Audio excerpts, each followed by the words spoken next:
जी please थोड़ा सा।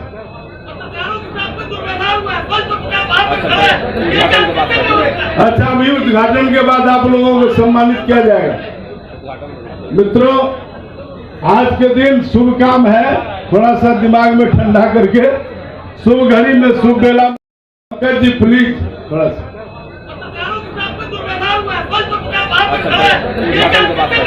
अच्छा, अभी उद्घाटन के बाद आप लोगों को सम्मानित किया जाएगा।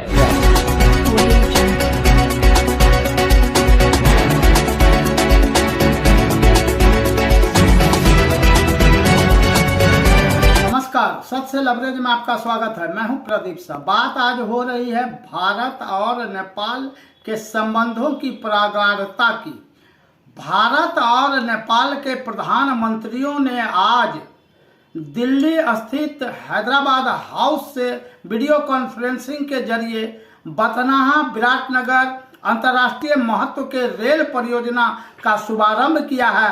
आज प्रथम खेप में यहाँ से एक कार्गो ट्रेन रवाना किया गया। बथनाहा स्टेशन पर भी एक कार्यक्रम का आयोजन किया गया। इस मौके पर रेलवे मालीगांव के एसडीएम यतीन्द्र कुमार भी मौजूद थे। भारत की ओर से अररिया के सांसद प्रदीप नारायण सिंह, इसके अलावे बिहार राज्य के पूर्व मुख्यमंत्री यहाँ तारकिशोर प्रसाद भी मौजूद थे। सीमा पार नेपाल के भी सांसद यहाँ पर मौजूद थे। तो फारबिसगंज विधायक के अलावे ढेर सारे लोग, सीमा के दोनों ओर के लोग इस ऐतिहासिक क्षण के साक्षी बने। यह योजना पूर्व में जो यात्री योजना चली है, यात्री ट्रेन चली है जयनगर से नेपाल कुर्था के बीच, और यह कार्गो की पहली खेप, या यह कहें कि यह जो रेल परिवहन मार्ग यह यात्रियों के लिए नहीं है, केवल सामानों के लिए है। जो भारत से जो सामान या तीसरे देश आयातित जो सामान भारतीय बंदरगाहों पर उतरते हैं, अब पथ मार्ग के बजाय रेल मार्ग से सीधा नेपाल पहुंचेगा। नेपाल कस्टम यार्ड में पहुंचने के बाद इसकी चेकिंग होगी। तो सस्ता यह जो मूल्य है, परिवहन शुल्क की बचत होगी। नेपाल में अब सस्ते मूल्य पर सामग्री मिलेंगे।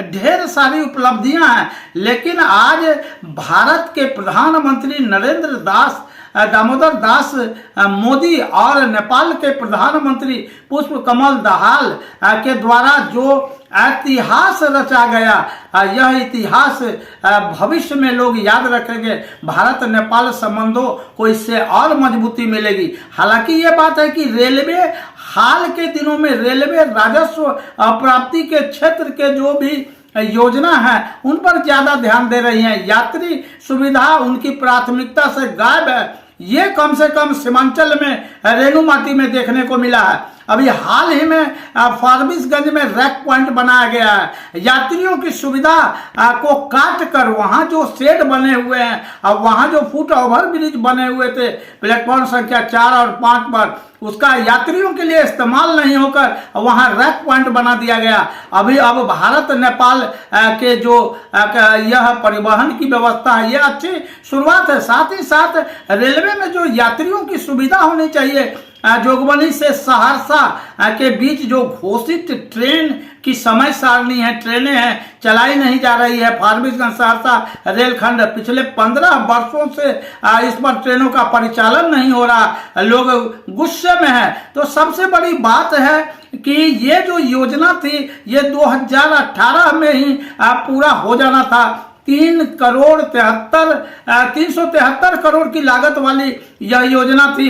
18.601 किलोमीटर लंबे बथनाहा विराटनगर जो अंतर्राष्ट्रीय महत्व के परियोजना को हालांकि 5 साल देरी से प्रारंभ हुआ है। यह योजना मात्र 4 स्टेशन वाली प्रोजेक्ट है। 3 बड़े योजना जो पुल है, 27 छोटे पुल हैं, इसके अलावे 5 आरयूबी भी हैं। तो इस योजना में कहा जा रहा है कि लूट खसोट भी जमकर हुई है। इस योजना के जो काम हुए हैं उसमें यूनिकॉर्न ने निम्न घटिया स्तर का काम किया। खैर यह जांच का विषय है, लेकिन 2015 6 जनवरी को यहाँ जो बथनाहा के नवनिर्मित रेलवे स्टेशन के भवन का उद्घाटन तत्कालीन जो जीएम थे मालीगांव रंजीत सिंह बिरजी के हाथों हुआ था। आज जो कार्यक्रम हुआ है, इस कार्यक्रम को लेकर हालांकि विरोधी दल के लोगों का आरोप है, सत्ता पक्ष भाजपा की तरफ से तमाम भाजपाई ही उपस्थित थे और वहां पर दूसरे दलों के लोगों को नहीं बुलाया गया था, ये भी चर्चा का विषय रहा। तो कटिहार डिवीजन के द्वारा जो ये कार्यक्रम आयोजित किए गए, उसमें काफी भगदड़ की स्थिति उस वक्त हो गई जब पत्रकारों के बैठने के लिए सीटों का निर्धारण नहीं किया गया था और इसको लेकर थोड़ा व्यवधान उत्पन्न हुआ। पत्रकारों ने रोष जताया, यह ऑन द कैमरे सांसद ने कहा या यूं कहें कि लोगों को शांत किया मामले को।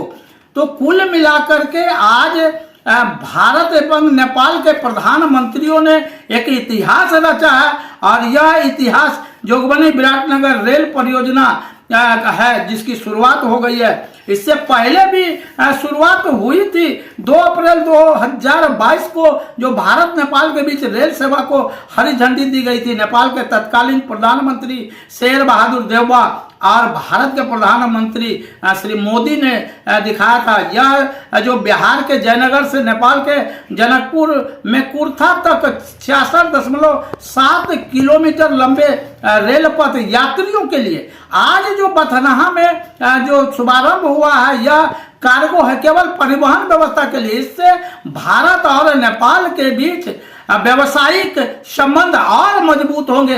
आर्थिक स्तर पर नेपाल को इसका सीधा लाभ होगा, भारतीय रेल को भी आर्थिक रूप से लाभ होगा। लेकिन दूसरी ओर जो यात्री सुविधा के फारबिसगंज सहरसा रेलखंड पर पिछले 15 वर्षों से जो ट्रेनें नहीं चलाई जा रही हैं, उसको लेकर भी सवाल उत्पन्न हो रहे हैं। साथ ही साथ रेलवे के जो कार्य हैं, इन कार्यों में जो प्राक्कलन के विपरीत घटिया और निम्न स्तरीय कार्य हो रहे हैं, ये काफी दुखद है। लोगों में रेलवे के प्रति रोष पनप रहा है। सबसे लवरेज के लिए मैं प्रदीप साहब।